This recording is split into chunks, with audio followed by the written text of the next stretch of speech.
Hello again, everybody. Welcome back to the single mission flown in the A-10C Warthog called Khashuri Gap. It took me a while to remember what mission it was, but it's been a lot of fun so far. The mission is, for all intents and purposes, over. I do have additional flights of A-10s going in and taking out targets that are coming up the road as called in from the JTAC.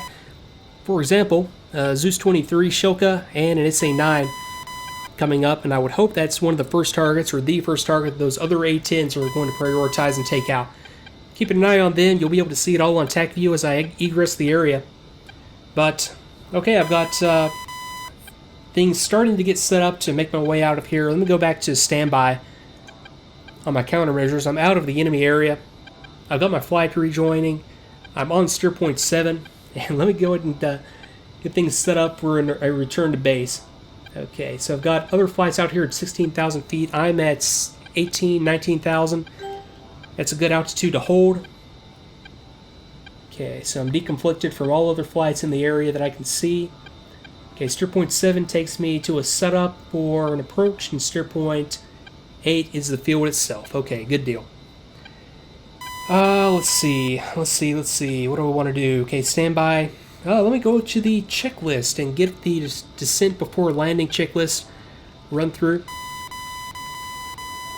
It's going to take me a while to cycle all the way through here. I'll tell you what, I'm going to start at this point to only record when something's actually going on, but let me get caught up in the checklist, or at least get the checklist pulled up, and I'll be right back.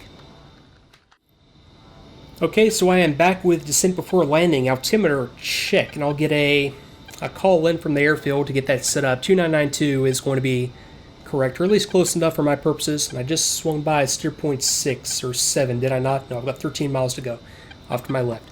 Okay, Eggy Hars compare.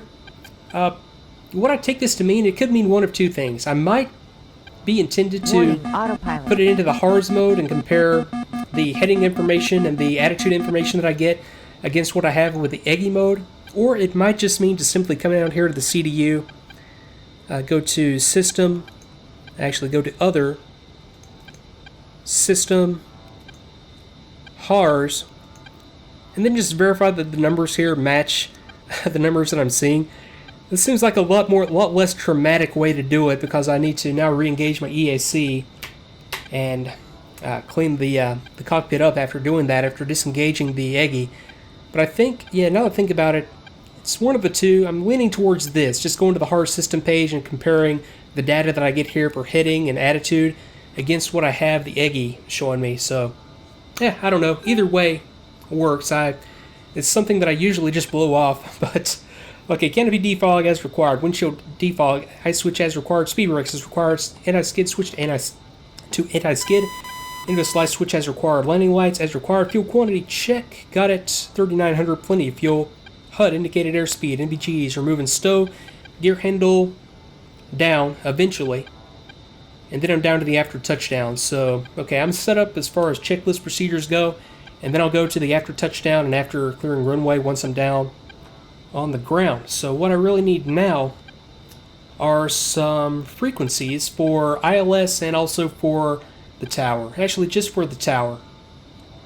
I'm trying to remember. I should know Vaziani frequency by now. I'll come back once I have that sorted out. And of course, the Vaziani tower frequency is 140 megahertz of VHF AM. So let me go ahead and switch on over to 140, contact the tower, let them know I'm inbound.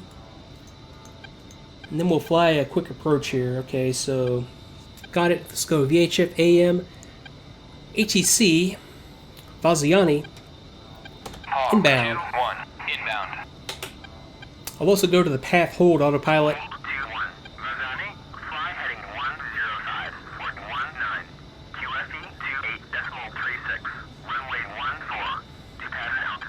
Okay, runway 105 for 19, so that is exactly what I'm doing right now. And let me go ahead and engage the path hold autopilot mode. I'll make this quite the steep descent just to get into the Vaziani area. Flying over, I can see out there Tbilisi and the Tbilisi, Lucchini, and Songluang airfields with Vaziani out there in the distance. So let me bring it up just a touch from there.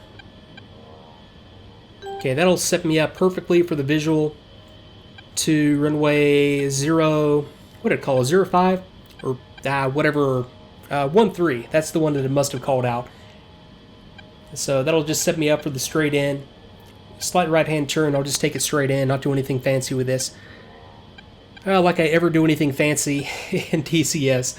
But okay, so let's see. I'll come back once I'm a little bit closer in and have something to go over. So see you in a second.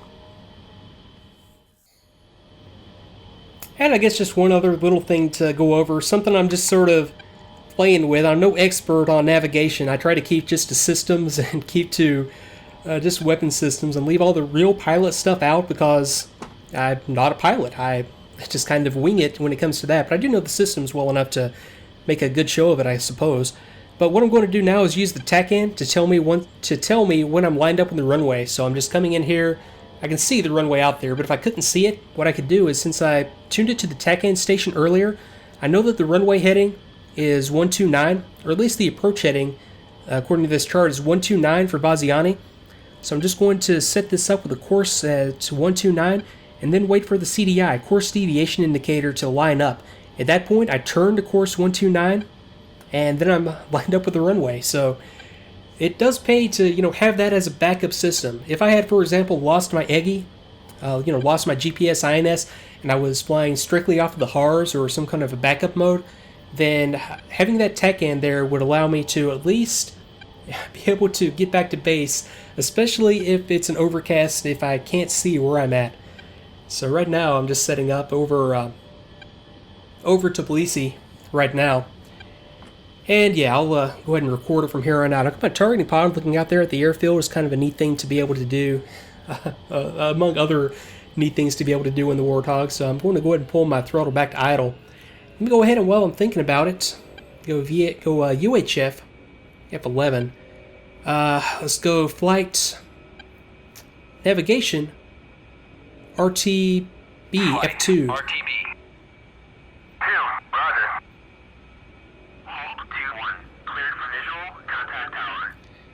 Okay, gotcha. VHF AM, request landing. 2-1, request landing.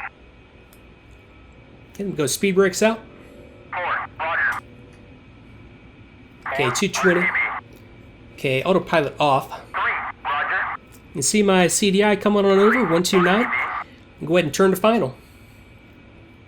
Okay, 192, flaps down. Let's go ahead and go gear down. Okay, I overshot that a little bit.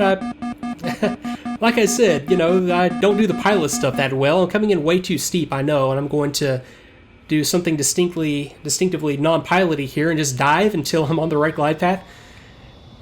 And then just fly it on in. So speed brakes out. Okay, let me go ahead and pull the throttles in, go for my on speed or on AOA indication up here. And set her on down. Okay, verify. Okay, 3 down and lock, good flaps.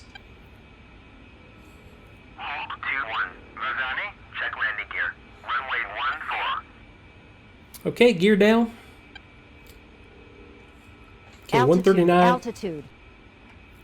That's one thing that I meant to do this time but didn't, is set my altitude alert up to something like 10,000 or 11,000 feet for use during the mission when I was in the target area, just to give me a indication of my altitude. That's another habit I have to get into, or I need to get into, is using that little feature of the aircraft.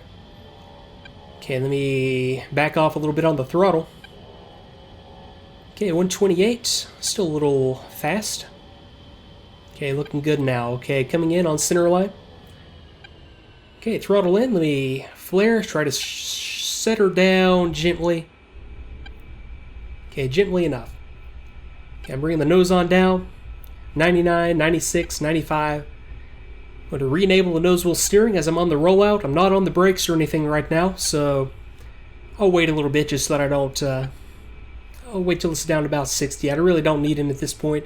I could always steer with differential braking, something I'm getting more and more used to as I fly some of the World War II aircraft, or the MiG-21, now that it has the cast ring nose wheel model. Okay, so let me go ahead and do a little bit of braking here, get the aircraft slowed down and take her off to the left. And get her shut down. Okay, 50 knots. Okay, so good enough. Okay, let me bring my checklist up and go through Now I've got to find the appropriate section in the checklist. I've got too much stuff on the kneeboard. I need to pare this down a little bit. Get rid of the maps that I don't really need. I'll go to the after touchdown throttle, speed brakes, wheel brakes, nose wheel steering. 2-1. Taxi to parking area. Okay, taxi to parking. I'll come up here into this area. I'll call this the hammerhead, and it's kind of a hammerhead. I'll call this my D-arm area. Go out there, let the guys safe everything up, give me a good check, and then I'll taxi to my final parking location. So I would, of course, have a marshaller out here that would pick me up. Ideally, I'd have like a gun berm or something out there, because what they're going to do is rotate the gun and clear the gun. And with the 30mm cannon on the A-10, it's not electrically initiated. It's a percussion round. So if you get certain situations to happen on the gun, you can, as you're in the process of clearing it, have a malfunction where you're cycling rounds through the firing path on the gun, and you can easily fire off a round by mistake. So ideally, I'd have it pointed out there into either the middle of nowhere or into a berm that's set up for that purpose. But okay, what I want to do now is get my speed brakes back in. Okay, anti-skid switch off. Okay, let's go. Canopy as desired. CDVDS, DVD-VDR, remote control off. Off. Got it. Okay, tech in ILS off. IFC bit vault display record. Let me go ahead and get my tech in off. If I can find it, let me recenter my track IR. I think I'm a little bit too far forward. Okay, that's a little bit better. Oh yeah, off. It's not the it's the ILS. It's the dial. So I'll go ILS. Yeah, it was already off. Okay, got that. IFC bit vault display record. Let me see if I can remember where this is. I'll go to IFC test. Let me go down to. I don't remember if it's under bit or if it's under maintenance. Try this. Maintenance bit vault display. Let me go down here. Enter. Okay, no faults. Okay, good to go. Let's see here. MFCD status page. Check in record MFL. So on my status page, MFL is empty. Everything is still looking in the green. Everything is good to go for systems, which is what I would expect. Okay, HUD, D9 filter today. Landing taxi lights as required. CMSP to standby. Switch is off. I'm going to go ahead and get that. Okay, CSMP or CMSP off. Windshield defog DI switch off. pitot heat off. Position lights flash. Okay, so pitot is going off. Position lights flash. Anti-collision lights off. Flaps full up. Okay, then I'm ready to, at that point, to taxi on back to parking. So okay, let's go ahead and clear the D-arm area and head on back. But just in case, I'm going to put a quick break in the video here and come back next time with the shutdown and a little bit of a debrief using Tacview. So hey, stick around if you really want to see the shutdown. Stick around for it. But yeah, at the very least, see the Tacview. I'm going to go give a good debrief on this one. So thanks again for watching, everybody, and I will see you next time.